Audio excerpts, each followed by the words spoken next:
Today, you'll learn English with the news. We'll read a news article together so you can improve all areas of your English at the same time. Welcome back to JForrest English. Of course, I'm Jennifer. Now let's get started. Our headline, this skill can protect kids from the harms of social media. So notice here, they use this skill, but they haven't identified what this skill is. That's a technique to create curiosity. Instead of create, you could also say to foster curiosity, which means encourage. It's a more advanced IELTS C2 way of saying encourage. So using this technique creates curiosity, fosters curiosity. This skill, whatever it is, can, that's our modal of possibility. And then after a modal, what do you need? Of course, you need the base verb, which is why we have protect. This skill can protect kids from the harms of social media. So notice, you protect someone or something from. So I might say, oh, I need to protect my phone from the rain if I'm outside and it starts raining. So you can protect something or someone from something or someone. And in this case, the something is the harms of. Now, harm can also be used as a verb. You could say, just to use this vocabulary, social media harms kids. So that would be the verb. Social media, that's why I would keep the S on the verb harm. Social media harms kids. But in this context, it's a something, and you can identify that based on the sentence structure and the fact that there's an article here, the harms of something. In this case, social media. Don't worry about taking these notes. I summarize everything in a free lesson PDF. You can find the link in the description. Now let's learn what this skill is. Any idea? To protect kids from the harms, here's our noun again, and protect someone from something, of social media, some of us have proposed banning social networks for young people. Let's pause here because notice we have our verb in ing. So you can propose doing something. So some have proposed banning social media. Using a gerund, I could say, my parents proposed. So propose is your verb that you conjugate. Here it's in the present perfect. Mine is simply in the past simple. And to propose means to suggest an idea or plan for consideration or action. So my parents proposed. Now I need my gerund verb, my verb in ing. My parents proposed going on vacation in Greece because you go on vacation. But to go must be conjugated in the gerund because it follows the verb propose. You can also use a noun. So I could simply say my parents proposed a family vacation in Greece. So this is focused on the thing, a vacation, and then this is focused on the action, going on vacation. Let's go back to the start because notice here it's to protect. What is this? To protect. This isn't the infinitive because it isn't common for English sentences to start with the infinitive. This is a purpose clause. It tells you why something happens. Now, the full form is in order to protect, but native speakers almost always drop in order. So it looks like it's simply the infinitive, but it's not. It's a purpose clause. So how do we do this? Some of us have proposed banning social networks for young people or delaying. Now, this is also in the ing form because some have proposed banning, some have proposed delaying. So don't forget when you have and or, the verb that follows needs to be conjugated the same as the verb before. You don't necessarily have to repeat the subject or auxiliary verbs because that's already known, but you have to conjugate the verb the same way as before, or delaying the age at which they use them. So delay means that if normally kids are allowed to use them at 13, you would do it later, 14, 15, 16. One expert has another solution, teaching kids critical thinking so they'll know how to be safe online. So this is the skill that they use to create curiosity in the beginning. This skill. So the skill being critical thinking can protect, because critical thinking is a noun. So you can have your subject and then can. Modals aren't conjugated, so everything else would be the same. Are you enjoying this lesson? If you are, then I want to tell you about the Finally Fluent Academy.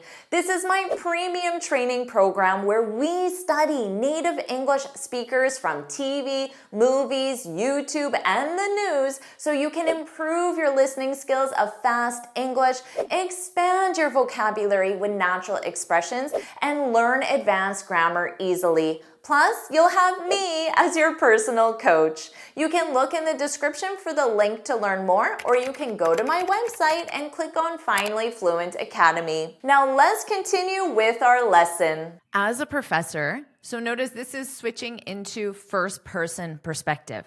When you say as a professor, it means you have that skill. So this is a very common way to provide advice or a recommendation because people may take it more seriously. For example, you may take parenting advice more seriously if someone begins with as a mother, because you know that person has experience.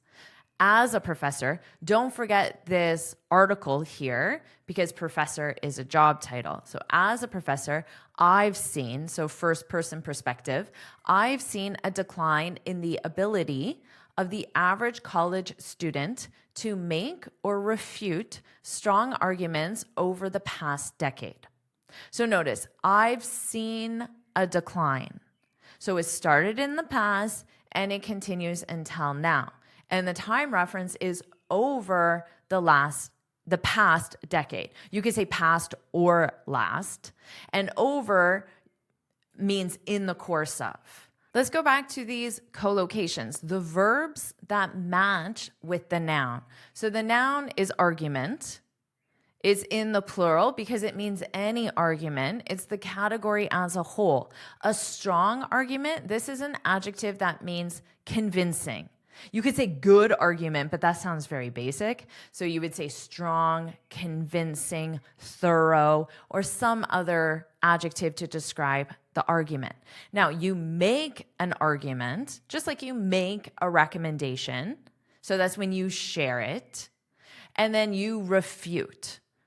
Refute means someone claims something, and then you provide the information or evidence to say that is not true or that is not the case. So it's an example of critical thinking that they have here. So make or refute. Refute isn't that commonly used in everyday speech. It's very much used in an academic sense or maybe even a legal sense, because that's the job of lawyers, to make and refute arguments.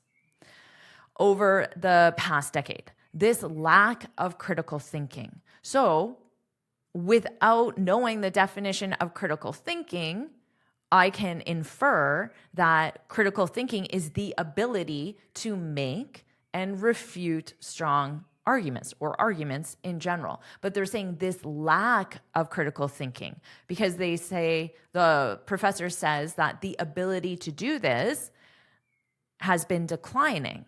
So, of course, going down. The skill level.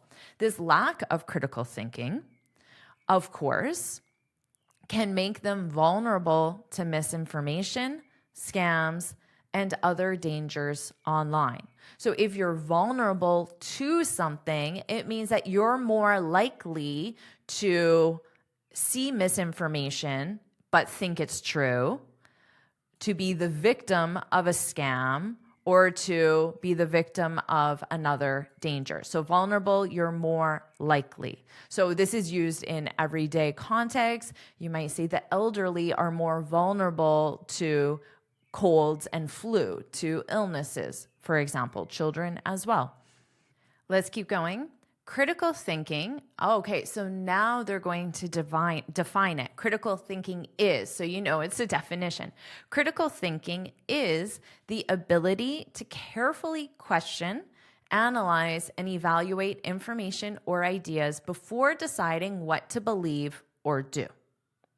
So notice here, critical thinking, this is a thing. So as a noun, as a subject, it would be it. It is the ability. Now, you could also turn this into a verb. You might say you need to think critically. So think would be your verb that you conjugate, and then critically would be the adverb. So this is an advanced technique where you can take a certain concept that you're learning and see if you can change it into other forms, because we just took the noun and then we changed it into a verb plus adverb. Now, also when you make changes, you have to think about the sentence structure that would be required, because here, if I turn it into a verb, well, then I may need to add a subject and then an object. You need to think critically about. So just like you think about something, you still need that preposition about. You need to think critically about everything you see online. Let's keep reading because the definition continues. They've already defined the subject as critical thinking. Native speakers, we don't like to be repetitive. So if something is known, we're going to use a pronoun rather than saying critical thinking often involves, because it was just stated. It often involves considering counter arguments. So if you have an argument, I might have an argument for why we shouldn't work on Fridays. Everyone should get Friday off. Now, the counter argument would be the opposite, why we should work Fridays. So argument, counter argument.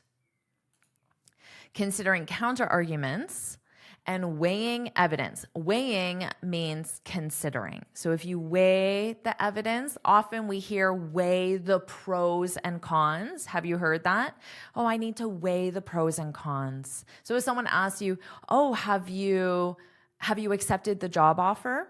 And you tell them, oh, I'm still weighing the pros and cons. The pros are the advantages, the positives, and the cons are the disadvantages, the negatives. So maybe increased salary, longer hours, more responsibility, pros and cons. You need to consider them, to weigh them. And weighing evidence. Evidence is a uncountable noun. So you never add an S to it. And yes, there could be more than one thing, but you don't add an S. If you want to make it sound plural, you would say, and weighing the pieces of evidence. Pieces would be the unit of measurement that can take the plural form. You don't need to say that in this example. I'm just sharing that so you know. And weighing evidence to determine which claim or argument is the strongest. So again, that's the definition of critical thinking. Remember in English that one word can be used in different ways. So hopefully you know every time I talk about argument, or the article does here, is not the same meaning as my friend and I got into an argument over which movie to see. So in this context that I just shared, an argument is a disagreement or a fight. Now, it can be something more serious or something less serious, like which movie to see. Now, notice you can get into an argument. You can also argue. My friend and I argued over. Even when you use the verb, you would still use the preposition over. Over which movie to see. So over tells you what the argument is about. And in this case, an argument is when you present reasoning, evidence to make a recommendation or a claim. You can also use the preposition about. So you can argue over something, argue about something. They're both commonly used. But again, that's using the word in a different way. If you understand critical thinking, then when you see something online, your mind automatically thinks, hang on a minute. So hang on. You may be more familiar with hold on. So that's the phrasal verb, hold on. Hang on is the same meaning. It's a little more casual than saying hold on. I would say hold on is more common, but hang on is absolutely common. So hang on a minute, wait a minute. Is that right? So this is an example of critical thinking. Is that right? Maybe I should find further information. Further means more or additional. So it's very common to ask, does anyone have any further questions? So more, additional. Maybe I should find out further information. Is that true for everyone? So again, because these are all written as question. You're reflecting on these as a form of critical thinking. Let's keep reading. To foster curiosity. Oh, remember I taught you this at the very beginning, and I did not know we would see it later. So now you know what that means. So foster is another way of saying encourage or create. It's very much an academic word, a more formal word. Remember, this was written by a professor talking about his experience teaching his students. So it makes sense that he's using this word. But the more everyday would be to encourage. And this is the same in order to. So now they'll explain how. How can we encourage curiosity? How can we foster curiosity? To foster curiosity, you can say things such as, so such as is another way of saying like. Like would be the more casual way. Such as sounds more formal. You can say things such as, I just saw something on the news. They said such and such, and that sounds amazing. Let's go find out more. So this sounds like something you're saying to your child or a child, because remember, it's the purpose of this article is to talk about how to foster critical thinking in kids. You're probably wondering about such and such. Have you seen this before? They said such and such. She said such and such. They talked about such and such. The news said, the politician said such and such. This is a phrase that's used to replace the specific details because those specific details are not known or they're not important. So in this case, it's not important because they're just using this as an example. So when you're actually talking to your child or a child, you would say, oh, I just saw something on the news. They said everyone who provides their personal information gets a free phone. And that sounds amazing. Let's go find out more. So when you're providing the actual conversation, you would give the details. But those details are just an example. So you can use such and then you can create that own example in your mind. Instead of such and such, notice that pronunciation, such and such, such and such. You can say this and that, such and such. They're both the exact same. They said such and such, and that sounds amazing. Let's go find out more. Now, you need to find out more, not find, okay? Which are commonly confused. You would say, let's go find your keys if your friend said their keys are missing.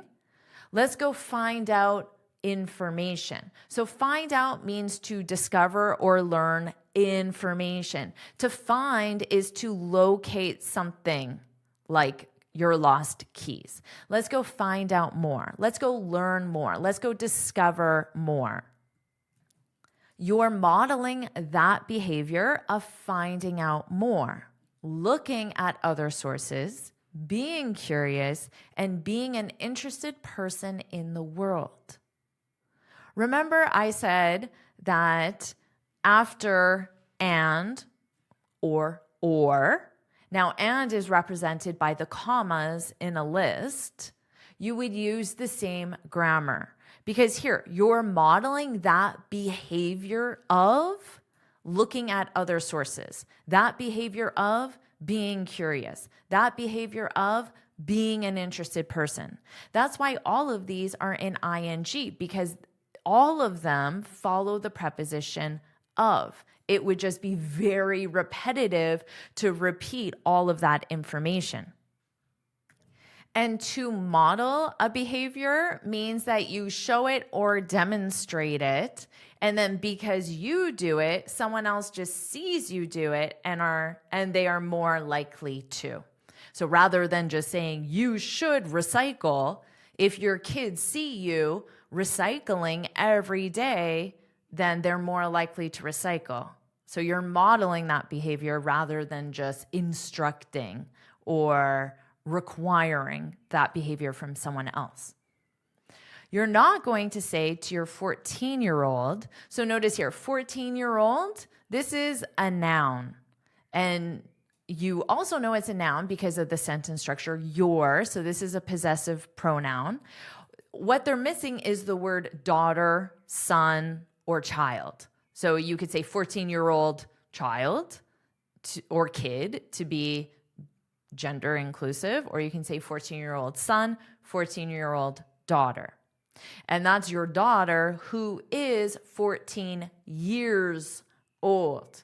So this, it's in the adjective form, but it actually functions as the noun because the noun, son, daughter, child, isn't identified.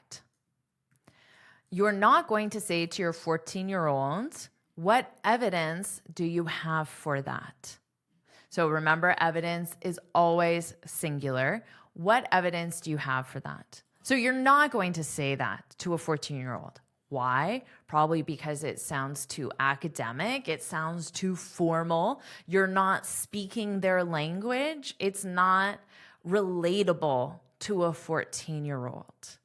You'd say something like, you would. This is very important. This apostrophe D is would. You would say something like, oh, I'm not sure about that. What have you seen or heard that makes you say that? So this is language that is more relatable to a 14-year-old. This is not relatable to a 14-year-old. And the purpose of these questions is to foster critical thinking, to foster curiosity in that 14-year-old or in any child. I'd really encourage, so this is the same thing. You'd say, I would. So this is in a hypothetical sense because this person isn't saying these words to a child. They're just saying, if I were in that situation, I would say. I'd really encourage parents to use the language of we and say. Let's go look that up together. So in this case, it's more hypothetical because in this article, a parent isn't going to this professor and saying, what should I do? So the hypothetical nature is, if I were asked by a parent, I'd encourage them to use the language of we and say, let's. Because let's means let us. So you and me, that's we. Let's go. So let's do something. You need the base verb. Let's go look that up together. So you look something up, which means that you find specific information online. You find specific information online. Of course, you know that. It's also important that kids don't feel alone. You can acknowledge that it's hard for all of us. So if you acknowledge something, it means that you say that you understand or you experience it or you feel it too.